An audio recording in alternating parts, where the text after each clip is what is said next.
para que citado ahí la palabra, lo que está hablando ahí es, como estoy retrasado, es lo que dice ahí, como estoy retrasado, sepas cómo debes conducirte en la casa de Dios, que es la iglesia del Dios viviente, columna y baluarte de la verdad. E indiscutiblemente grande es el misterio de la piedad. Escuche, ahí dice, Dios fue manifestado en carne, justificado en espíritu, visto de los ángeles, predicado a los gentiles, creído en el mundo, recibido arriba en gloria. Vamos a orar. Padre, queremos darte gracias por este mensaje que tú has confiado a tu iglesia. Y por esta confesión que esta mañana podemos hacer juntamente con el apóstol Pablo. Gracias, Señor, porque tú has revelado este misterio, como dice aquí, es una revelación de tu propósito para nosotros. Y es una revelación tuya, haciéndote carne y viviendo entre nosotros. Señor, gracias y ayúdanos a entender este mensaje, y tú traes salud, y tú traes sanidad, y tú traes esperanza a nuestros corazones esta mañana. Te lo pedimos en el nombre de tu Hijo Jesús. Amén. En primer lugar, aquí vamos a encontrar que el apóstol Pablo comienza a hablar, diciendo, esto te escribo. Estas palabras son para nosotros. Lo que escribió aquí Pablo, aunque lo escribió hace 2000 años, estas palabras son para nosotros. Es decir, esta palabra es para usted y esta palabra es para mí. Es la palabra de Dios para cada uno de nosotros. Y lo que dice aquí el apóstol Pablo es, Timoteo, y ponga ahí su nombre, esto te escribo para que sepas. Es maravilloso esa palabra, eso que dice, esto te escribo para que sepas. Porque en primer lugar el apóstol Pablo está escribiendo, fíjense que todo lo que nosotros sabemos, mucho de lo que nosotros sabemos, lo hemos aprendido porque hemos estudiado y lo hemos leído en libros, y nosotros citamos los libros y los autores y decimos, tal autor dijo esto, tal autor dijo aquello. Y cuando tú no tienes un autor que dice tal cosa, lo que digas no tiene tanto peso como si puedes decir, este autor dijo esta cosa. La palabra de Dios dice, estas cosas te escribo, es decir, hay un propósito en la palabra de Dios. Algunas personas dicen, y usted lo ha escuchado, la Biblia la escribieron los hombres. Esto yo lo dije muchas veces, cuando no era creyente y no entendía, ¿verdad? No, la Biblia la escribieron los hombres. ¿Sabe cuántas veces había leído la Biblia cuando dije eso? Así, mire. Zero. Nunca había leído la Biblia, pero ni sabía de qué se trataba, pero era fácil decir, ¿verdad? La Biblia la escribieron los hombres. Y es un pensamiento muy común de muchas personas. Ahora déjeme decirle lo que he aprendido, algunas cosas de las que he aprendido ahora acerca de la Biblia, y es impresionante. Algunas características simples acerca de la palabra de Dios. ¿Sabe que la palabra de Dios fue escrita en un periodo de más de 1500 años? Es decir, desde el libro de Job, que parece ser que fue el primero que se escribió, y los libros de Génesis, hasta el libro de Apocalipsis, hay un periodo más o menos de 1500 años. 1500 años se tardó en escribir este libro. Ahora dice, ¿y eso qué tiene de extraordinario? Bueno, no nada más utilizó a una persona para escribir. O sea, no solamente una persona lo escribió, obviamente en 1500 años una sola persona no lo puede escribir. Utilizó más de 40 autores, desde reyes como el rey David hasta pastores de ovejas como Amós. Pero lo más extraordinario es que en 1500 años, con 40 diferentes escritores, hay una unidad maravillosa desde el Génesis hasta el Apocalipsis. Y hay un solo tema maravilloso, que es el tema de Dios buscando a cada uno de nosotros. ¿Se da cuenta de lo extraordinario que es este libro y lo que dice Pablo? Estas cosas te escribo. La palabra de Dios quiere alcanzarnos a cada uno de nosotros. Quiere que nosotros sepamos. Además dice aquí que Él muestra, a través de estos 1500 años, muestra su amor de una manera maravillosa para cada uno de nosotros. Es como el hijo pródigo que se abandona a su padre y se va y desgasta su vida y la malgasta. Y sin embargo, cuando finalmente dice la palabra de Dios que volvió en sí, dijo, ¿qué estoy haciendo aquí? En casa de mi padre hasta los siervos comen de lo mejor, y yo aquí estoy, voy a regresar, le voy a decir a mi padre, he pecado contra ti y contra Dios, no soy digno de ser llamado tu hijo. Y cuando él viene de regreso, se encuentra con El padre lo ve de lejos y dice la palabra de Dios que se levanta su vestido, su bata, y comienza a correr, y eso era denigrante para una persona adulta, eso hacer, y sin embargo ahí vemos a este hombre corriendo para recibir a su hijo y abrazarlo. Ese es el amor de Dios para ti y para mí, y el Señor dice, estas cosas te escribo, y después dice, para que tú conozcas. La palabra de Dios, este libro, segunda Timoteo, la siguiente carta dice, el capítulo 3, verso 16, toda escritura es inspirada por Dios y útil para enseñar, para corregir, para redarguir, para instruir en justicia, a fin de que todo hombre y mujer sea perfecto, enteramente preparado para buena obra. Esa palabra perfecto es la palabra maduro. Entonces no solamente es que podamos, le dice estas cosas te escribo, si le dice para que sepas. ¿Sabe que Dios no quiere que nosotros estemos en ignorancia? Que nos queda, ¿para qué será que Dios no quiere que nosotros vivamos nuestra vida sin saber para qué es? Dicen que una vez venía ahí en los principios de los años 1900, ¿verdad? Cuando salían los carros y Henry Ford había hecho el primer carro modelo T. Todos eran igualitos y todos eran negros. Le dijeron una vez, ¿y puedo pedir otro color? Claro, solamente que sea negro. Entonces, todos los carros eran igualitos. Y un día venía un señor en su carro, en su Ford modelo T, se paró el carro. Entonces se bajó y abrió el capote, ¿verdad? Y pues empezó a ver el motor. Y como yo, pues, no sabe nada de mecánica, pero de todas maneras siempre abrimos el capote para ver el motor. Y nada más lo quedamos viendo porque no sabemos nada. Y por ahí pasó un electricista, ¿verdad? Y llegó y dijo, ¿qué pasa? No, pues algo ahí que mi carro no funciona. Ah, no, yo soy electricista, déjeme ver. Ah, mire, son estos cables que están ahí. Empezó a mover los cables aquí y allá. A ver, enciéndalo, y el carro no encendió. Y por ahí fue pasando un plomero, ¿verdad? Y, ¿qué pasó? No, es que no funciona mi carro. A ver, déjeme ver, mire, yo soy plomero. Ah, mire, ya vi unos tubos aquí que están mal. Y comienza a mover tubos y tubos y tubos por aquí, tubos por allá. Y todo el mundo metía mano de acuerdo al campo de su experiencia. Y el mugre carro no funcionaba.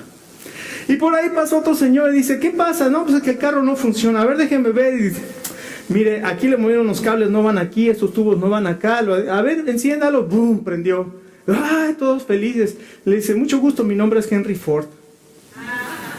Claro, el que diseña sabe cómo funciona. Déjeme decirle, si su vida en este momento está que no sabe ni para dónde va, como decía el burro en Shrek, no sabe si sube o baja, es porque hace falta una correcta relación con Dios.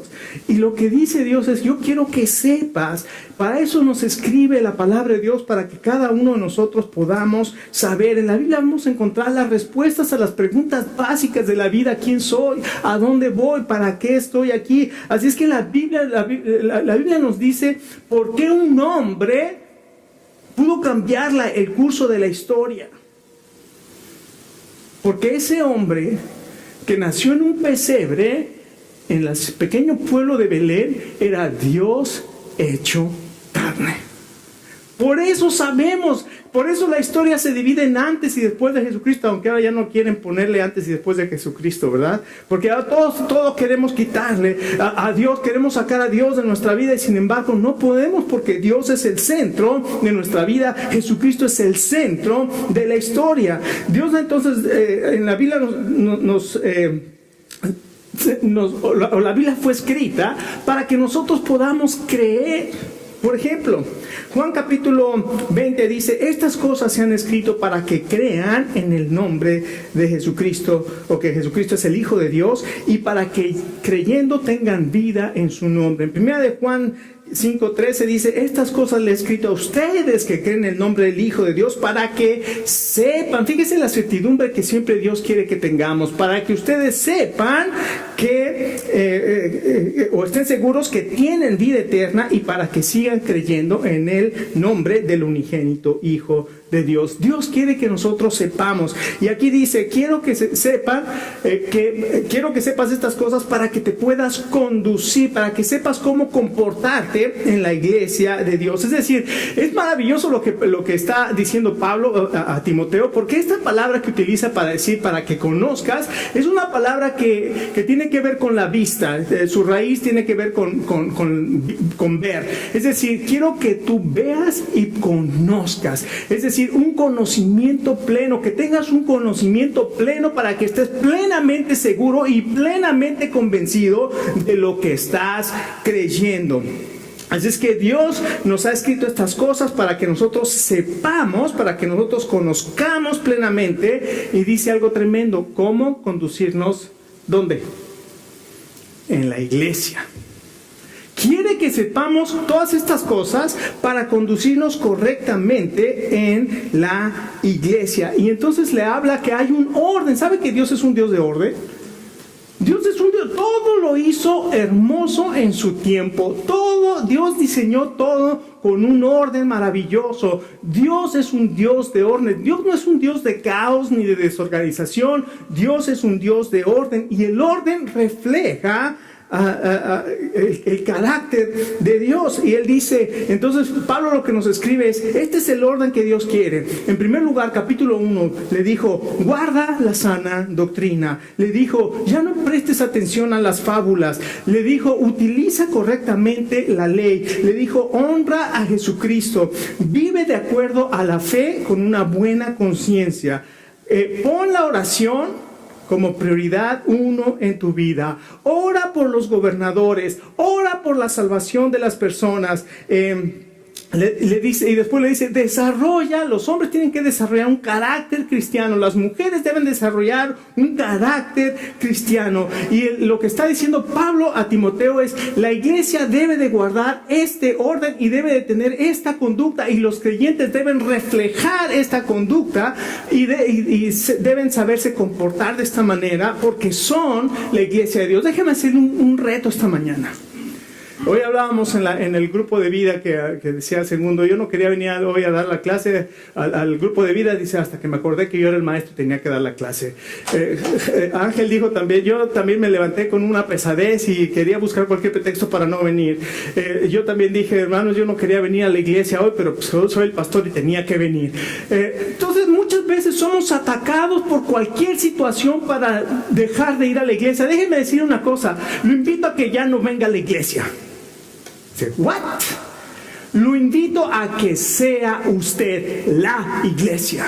Eso es lo que Dios quiere, que usted y yo seamos la iglesia. No que vengamos a la iglesia, sino que seamos la iglesia, porque la iglesia no es un lugar. La iglesia son personas que viven de acuerdo a lo que acabamos de leer y lo que hemos estudiado en los últimos 3 capítulos. ¿Y cuál es el propósito de la iglesia? Bueno, en primer lugar dice aquí que es la habitación de Dios. Dice, para que sepas cómo conducirte en la casa de Dios, que es la iglesia. Es decir, Dios habita en su iglesia.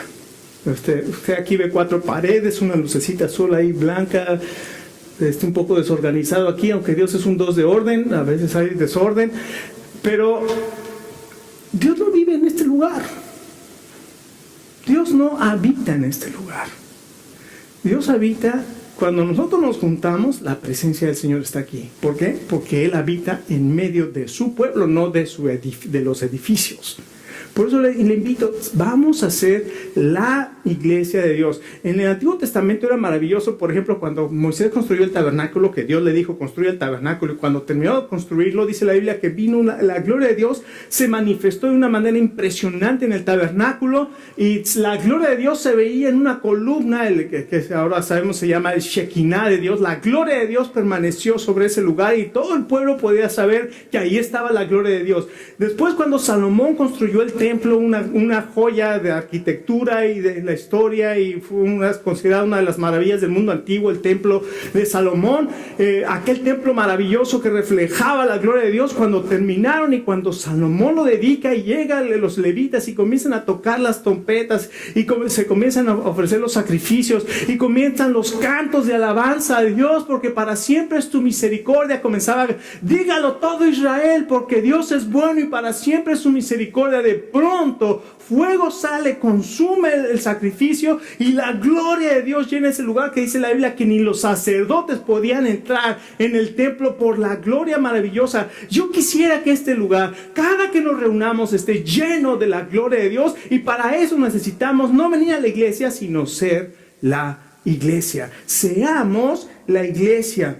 Y en segundo lugar, no solamente ser habitación de la iglesia, sino dice aquí que es la columna y baluarte de la verdad. La palabra baluarte es el fundamento de la verdad. Ahora, nosotros nos preguntamos, ¿qué es la verdad? Una gran pregunta. ¿Qué es la verdad? Esa pregunta se la hizo Pilato al Señor Jesucristo, ¿se acuerdan? El Señor Jesucristo estaba en juicio y Pilato lo estaba interrogando, y el que tenía control de todo era el Señor Jesucristo. Y Pilato le temblaban las piernitas, ¿verdad? Dime si tú eres el Hijo de Dios, tú lo has dicho. Yo he venido a dar testimonio de la verdad. Y Pilato, ¿y qué es la verdad? Ya me lo imagino al Señor Jesús diciéndole, estás viendo y no ves. ¿Qué es la verdad? Estás viendo y no ves. Y de plano se va. Y la palabra de Dios dice, Jesucristo es la verdad. Jesucristo es la verdad. La iglesia está establecida para dar testimonio ¿de quién? De Jesucristo, porque Jesucristo es la verdad. Y hay otra cosa maravillosa. El Señor Jesucristo en su oración sacerdotal en Juan capítulo 17 está orando por usted y por mí. ¿Sabe que el Señor Jesús oró por usted y por mí? Y en esa oración sacerdotal dijo, Padre, santifícalos en tu verdad. Tu palabra es verdad. Esta palabra que tenemos aquí es la verdad. Y nosotros, la iglesia, somos la columna y el fundamento de la verdad. El Señor ha dejado a nosotros que hablemos, que confesemos, que proclamemos esa verdad. Y luego viene y llega el himno maravilloso que dice en el verso 16, e indiscutiblemente, esto no tiene discusión, grande es este misterio o la revelación de lo que está diciendo. Grande es la revelación de la piedad. ¿Qué es esta revelación? Bueno, le está diciendo, este es el mensaje central. La gloria central de toda la creación, la gloria central de la iglesia es esta confesión que está haciendo aquí en el verso 16. ¿Cuál es? Y veamos en primer lugar la grandeza de la revelación. Y dice aquí, grande es el misterio. Es decir, esta verdad es de suprema importancia. Por eso dice, indiscutible es el misterio de la piedad. Dios está revelando. ¿Qué es lo que revela? En primer lugar, y comienza a revelar, Dios fue manifestado en carne. Esta es la gran confesión. Se cree que este verso 16 es parte de un himno o de un credo confesional que la iglesia primitiva tenía. Así como Filipenses capítulo 2 también es un credo confesional. Este verso 16 en 1 Timoteo 3 también era una confesión, como un credo de confesión que hacían los creyentes. ¿Cuál era? Dice, Dios fue manifestado en carne y justificado en espíritu. Hay 6 cosas aquí en pares de 2. Dice manifestado en carne y justificado en espíritu. Es decir, Dios se hizo carne. ¿Cuándo se hizo carne Dios? En el nacimiento del Señor Jesucristo. Y la Biblia dice de una manera maravillosa en Juan capítulo 1. Dice, en el principio era el verbo, la palabra logos. En el principio del verbo, y el verbo estaba con Dios, y el verbo era Dios. Verso 1 de Juan, capítulo 1. En el verso 14 dice, y aquel verbo fue hecho carne, y vimos su gloria, gloria como la del unigénito Hijo del Padre, lleno de gracia y de verdad. Jesucristo es Dios hecho carne, y aquí la confesión dice, Dios fue manifestado en carne y fue justificado en el Espíritu. Es decir, hubo un testimonio maravilloso del Espíritu Santo, decir, este es, porque en el día de su bautismo, ¿se acuerda? El Señor Jesucristo se bautizó y algo maravilloso sucedió, no lo entiendo, pero lo que dice la palabra de Dios es que en ese momento, cuando el Señor Jesús se bautizó, el cielo se abrió y se escuchó una voz que dijo, este es mi Hijo amado. Fue justificado por el Espíritu Santo dio testimonio que Él era el enviado de Dios, el Mesías de Dios. No solamente eso, dice, fue visto de los ángeles y predicado a los gentiles. Los ángeles fueron testigos de todo el proceso de salvación, de todo el proceso de esa encarnación. Cuando el Señor Jesucristo dejó la gloria, descendió, los ángeles vinieron a dar el mensaje a los pastores, los ángeles vinieron a dar el mensaje a María, a José. Los ángeles se encargaron y vinieron y dieron el mensaje de que Jesucristo había nacido. Los ángeles estuvieron con él cuando estaba siendo tentado y cuando estaba siendo cuando estaba en el huerto de Getsemaní. En todas partes ahí estaban los ángeles. Cuando estaba haciendo y lo iban a crucificar, dijo, yo puedo pedir en este momento una legión de ángeles y el Señor los mandaría, pero voy a hacer lo que el Señor me pidió. Fue visto de los ángeles y dice, fue predicado a los gentiles. Mire, gloria a Dios que fue predicado a los gentiles, porque usted y yo, aquí la palabra que utiliza es la palabra etnia, que muchas veces traduce a gentiles, pero es las naciones. Jesucristo fue predicado a las naciones, y gracias a que Jesucristo nació, se encarnó, y gracias a que Jesucristo fue a la cruz, y gracias a que Jesucristo cargó nuestros pecados y fue sepultado y al tercer día resucitó, la iglesia en aquel entonces dio testimonio de lo que había sucedido, y eso fue predicado a las naciones. Y dice la palabra de Dios, no solamente fue predicado a las naciones, dice fue creído en el mundo. Cuando aquellos 120 discípulos que estaban en el aposento alto, el día que viene el Espíritu Santo y los llena a todos y son llenos del Espíritu Santo y comienzan a predicar el mensaje que la Biblia declara ahí en Hechos capítulo 2, las maravillas de Dios. 3,000 personas que escucharon ese mensaje sintieron su corazón que había sido traspasado, y vinieron a Pedro y a los demás apóstoles y les dijeron, ¿qué haremos? Y Pedro les dijo, arrepiéntense y bautícense y serán perdonados sus pecados, porque para ustedes está esta promesa, y para sus hijos y para todos los que el Señor Jesús, el Señor trajere. Así es que este mensaje también es para nosotros, para el que lo confesemos. Fue creído en el mundo y fue recibido arriba en gloria. El Señor Jesucristo hoy está en la gloria, es intercesor por nosotros y ha dejado su Espíritu Santo para cada uno de nosotros. Esta es la confesión de la iglesia. Por eso este mensaje es un mensaje maravilloso. Es la gloria central de la iglesia, es confesar y ser testigos de esa encarnación de Dios y de esa salvación que nos dio a través de su sacrificio en la cruz y de esa resurrección, que Jesucristo no se quedó en una cruz clavado, no se quedó en una tumba sepultado. Él venció la muerte, ahora está en la gloria y está esperando el momento en que el Padre le diga, ve por tu iglesia.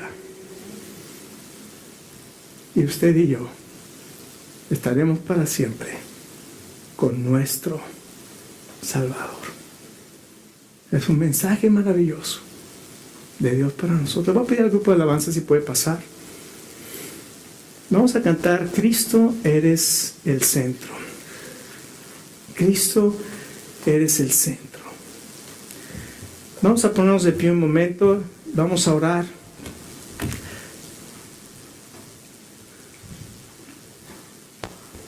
Esteban, ¿podemos tocar la mitad nada más hasta el puente? Vamos a orar. Padre, queremos darte muchas gracias.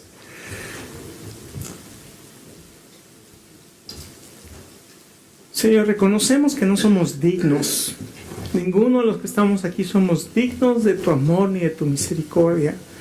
Todos te dimos la espalda, todos hemos pecado contra ti, Señor. Pero te damos gracias que tú nos amas. Y Señor, que a ti no te importó el venir, hacerte hombre para venir a rescatarnos. Señor, gracias por ese gran ejemplo de amor, de sacrificio, de humillación para venir a buscarnos. Gracias por este amor, Señor, que no merecemos, lo hemos recibido por tu gracia.